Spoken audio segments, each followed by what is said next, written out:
ان الحمد للہ والصلاة والسلام علی رسول اللہ صلی اللہ تعالی علیہ وآلہ وسلم اما بعد فاعوذ باللہ من الشیطان الرجیم بسم اللہ الرحمن الرحیم وَلَقَدْ يَسَّرْنَا الْقُرْآنَ لِلذِّكْرِ فَهَلْ مِن مُدَّكِرٍ بلا شبہ یقیناً ہم نے قرآن مجید کو سمجھنے کے لیے بالکل آسان بنا دیا ہے، کیا کوئی ہے جو اس سے نصیحت حاصل کرے؟ اللہم صلی علی محمد النبی الامی وعلی آلہ واصحابہ وبارک وسلم۔ ہمارے آج کے سبق میں ہے سورۃ البقرہ، آیت نمبر 143۔ اس میں اللہ تعالیٰ فرماتے ہیں: اعوذ باللہ من الشیطان الرجیم، بسم اللہ الرحمن الرحیم۔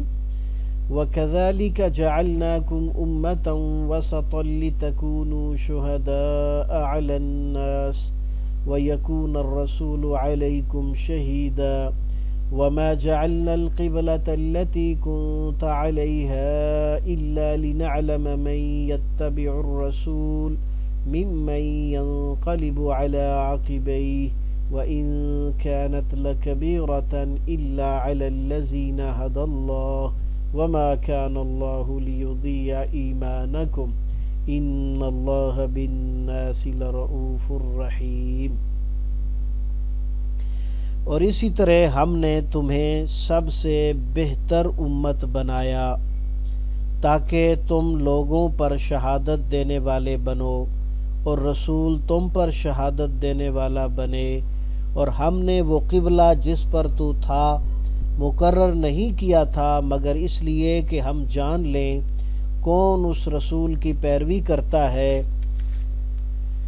اس سے جدا کر کے جو اپنی دونوں ایڑیوں پر پھر جاتا ہے، اور بلا شبہ یہ بات یقیناً بہت بڑی تھی مگر ان لوگوں پر جنہیں اللہ نے ہدایت دی، اور اللہ کبھی ایسا نہیں کہ تمہارا ایمان ضائع کر دے، بے شک اللہ تعالی لوگوں پر یقیناً بے حد شفقت کرنے والا نہایت رحم والا ہے۔ اس آیت میں آغاز میں ہی اللہ رب العزت نے لفظ بولا ہے امتوں وسطاً، درمیانی امت یا بہترین امت۔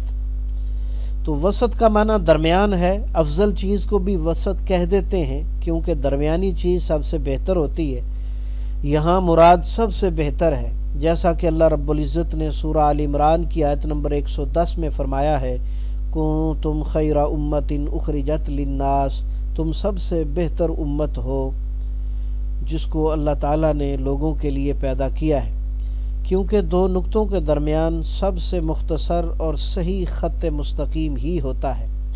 سیدنا ابو سعید خدری رضی اللہ تعالیٰ عنہ نے رسول اللہ صلی اللہ علیہ وسلم سے اس کا معنی یہاں پر عدل روایت کیا ہے۔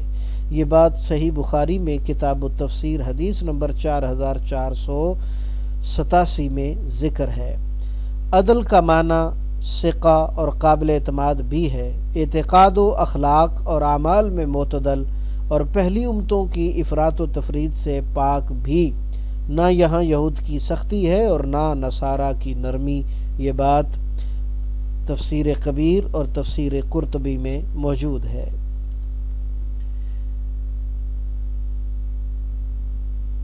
کذالک یعنی جس طرح یہ دو باتیں تمہارے پاس پوری ہیں تمہارے مخالفوں کے پاس ناقص، ایک یہ کہ تم تمام انبیاء کو مانتے ہو اور یہود و نصارہ کسی کو مانتے ہیں اور کسی کو نہیں مانتے، اور دوسری بات یہ کہ تمہارا قبلہ کعبہ ہے جو کہ ابراہیم علیہ السلام کے وقت سے مقرر ہے، اور ابراہیم علیہ السلام سب کے پیشوا ہیں، یہود و نصارہ اور ان کے قبلے کی بعد کی بات ہے۔ اسی طرح ہم نے تمہیں ہر کام میں افضل امت بنا دیا، اس لیے اب تمہارا کام ہے کہ تم دوسروں کی رہنمائی کرو اور ان کا کام نہیں کہ وہ تمہاری رہنمائی کریں۔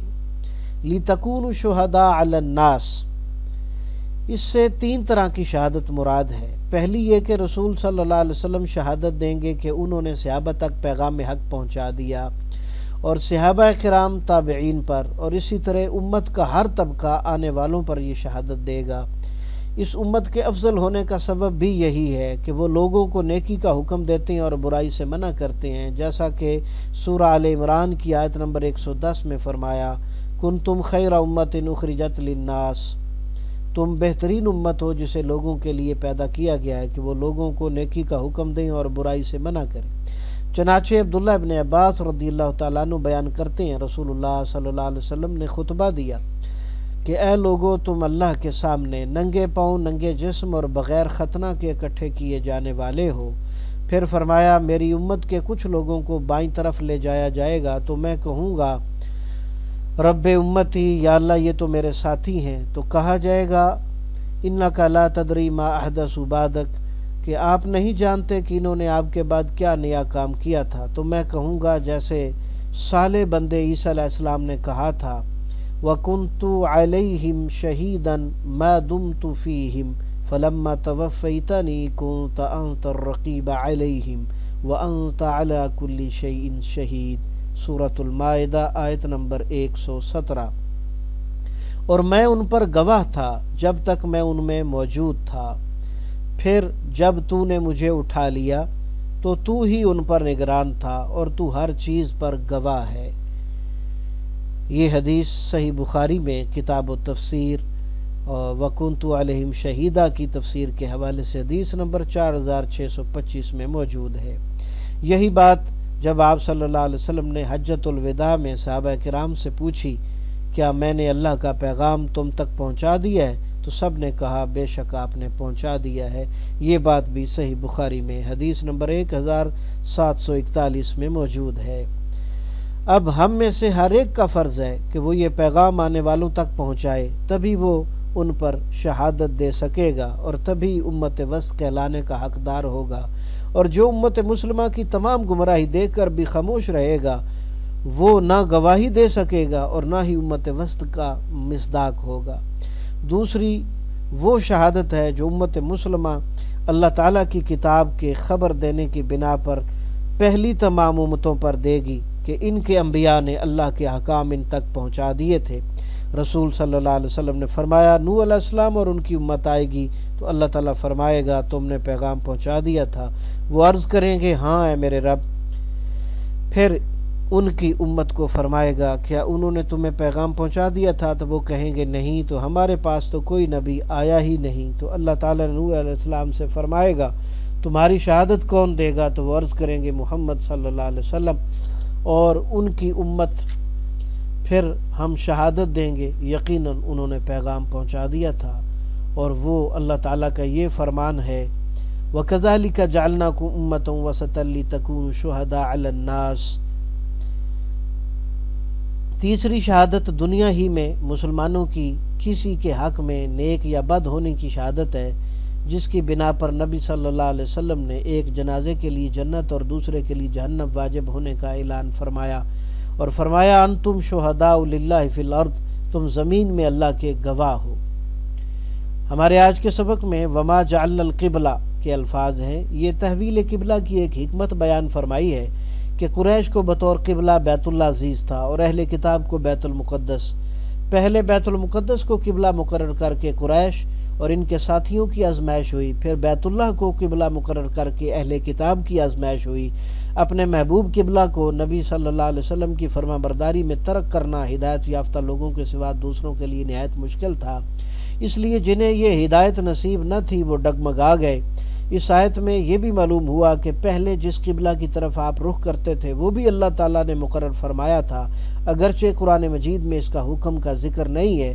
یہ دلیل ہے اس بات کی کہ آپ صلی اللہ علیہ وسلم پر قرآن کے علاوہ بھی احکام نازل ہوتے تھے جنہیں وہ وحی خفی یا حدیث کہا جاتا تھا، اور انہیں ماننا بھی قرآن کی طرح فرض ہے۔ ہمارے آج کے سبق میں ہے وما کان اللہ لیضیع ایمانکم۔ سیدنا برا کہتے ہیں کہ تحویل قبلہ سے قبل کئی آدمی پہلے قبلے کے زمانے میں قتل ہو کر یا فوت ہو کر اللہ کے پاس جا چکے تھے، ہمیں معلوم نہ ہو سکا کہ ہم ان کے متعلق کیا کہیں، تو اللہ تعالیٰ نے یہ آیت نازل کی، وما کان اللہ لیضیع ایمانکم، کہ اللہ کبھی ایسا نہیں ہے کہ وہ تمہارے ایمان کو ضائع کر دے، یعنی تمہاری پہلی نمازیں اللہ کبھی ضائع نہیں کرے گا۔ یہ حدیث صحیح بخاری میں کتاب الایمان باب الصلاۃ من الایمان حدیث نمبر 40 کے اندر موجود ہے۔ معلوم ہوا کہ جو لوگ صرف دل سے تصدیق اور زبان سے اقرار کو ایمان قرار دیتے ہیں ان کی بات درست نہیں، بلکہ اعمال بھی ایمان کا حصہ ہیں، اور نماز اور زکوٰۃ تو ایسا جزو ہیں کہ جن کے بغیر بندہ اسلامی برادری کا حصہ ہی نہیں بنتا، کیونکہ اللہ تعالیٰ نے فرمایا فَإِن تَابُوا وَأَقَامُوا الصَّلَاةَ وَآتُوا الزَّكَاةَ فَإِخْوَانُكُمْ فِي الدِّينِ سورہ توبہ آیت نمبر 11۔ پس اگر وہ توبہ کر لیں اور نماز قائم کریں اور زکوٰۃ دیں تو وہ دین میں تمہارے بھائی ہیں۔ سیدنا جابر رضی اللہ تعالیٰ عنہ فرماتے ہیں رسول صلی اللہ علیہ وسلم نے فرمایا ان بین الرجل و بین الشرک والکفر ترک الصلاۃ۔ صحیح مسلم کتاب الایمان باب بیان اطلاق اسم اور حدیث نمبر 82۔ آدمی کے درمیان اور شرک اور کفر کے درمیان فرق نماز کا چھوڑ دینا ہے۔ تو آئیے اب ہم اس آیت کے ترجمے کو سمجھنے کی کوشش کرتے ہیں۔ ہم پڑھ رہے ہیں مصباح القرآن۔ پہلا اسلوب ترجمہ قرآن بذریعہ علامات وَكَذَلِكَ اور اسی طرح، کا اور ذالکا دو الگ الگ علامات ہیں۔ کاف زبر کا جو ہے یہ اسم کے شروع میں تشبیہ کے لیے آتا ہے، اس کا ترجمہ مثل مانند کی طرح وغیرہ کیا جاتا ہے، اور ذالکا جو ہے یہ دور کسی چیز کی طرف اشارہ کرنے کے لیے استعمال ہوتا ہے۔ ذالکا تلکا اولائکا یہ الفاظ اکٹھے استعمال ہوتے ہیں، ان میں سے یہ ذالکا ہے تو نسبتی ترجمہ اسی کیا گیا ہے۔ وَكَذَلِكَ اور اسی طرح جعلناکم ہم نے بنایا تمہیں۔ جعلنا میں نا سے پہلے جزم فعل کے آخر میں ترجمہ ہم نے کیا جاتا ہے، کم فعل کے آخر میں ترجمہ تمہیں کیا جاتا ہے۔ امتوں وسطاً معتدل امت، درمیانی امت، بہترین امت، تمام تراجم درست ہیں۔ لِتَكُونُوا تاکہ تم سب بنو، وسطاً کی تفسیر ہم آپ کو تفصیل سے بتا چکے ہیں، اس سے مراد بہترین اور افضل امت ہے۔ لِتَكُونُوا تاکہ تم سب بنو، لفظ لی جو ہے فعل کے شروع میں ترجمہ تاکہ، اور آخر میں واو الف جمع مذکر کی علامت ترجمہ سب، اور نیلے رنگ والی تا کا ترجمہ تم، باقی لفظ جو ہے اس کا معنی ہونا اور بننا دونوں ہوتے ہیں۔ لِتَكُونُوا تاکہ تم سب بنو، شہداء شہید ان کی جمع شہداء گواہ کو کہتے ہیں، علی الناس لوگوں پر، اللہ کا معنی پر ہوتا ہے، وَيَكُونُوا اور ہو، الرسول رسول یعنی محمد کریم صلی اللہ علیہ وسلم، علیکم تم پر، شہیداً گواہ، شہیداً گواہ۔ وما جعلنا اور نہیں ہم نے بنایا، القبلۃ قبلہ، التی وہ قبلہ جو کنتا آپ تھے، علیہا اس پر یعنی بیت المقدس، الا مگر، لنعلم اس لیے کہ ہم جان لیں، لی کا ترجمہ اس لیے کہ ہم جان لیں، من یتبع الرسول کون پیروی کرتا ہے رسول کی۔ یتبع یا کا معنی وہ ہوتا ہے، لیکن چونکہ اس سے مراد رسول ہیں اور وہ لفظاً موجود ہیں، اس لیے جو ہے اس کا ذکر لفظاً موجود ہونے کی وجہ سے یا کا ترجمہ الگ سے نہیں کیا گیا، اس لیے کہ ہم جان لیں کون پیروی کرتا ہے رسول کی یعنی محمد الرسول اللہ صلی اللہ علیہ وسلم کی، ممن اور کون شخص ایسا ہے جو ینقلب پھر جاتا ہے، علی عقبیہ اپنی ایڑیوں کے بل۔ علا کا معنی عام طور پر ہوتا ہے، یہاں پر مفہومی ترجمہ کے بل کیا گیا ہے۔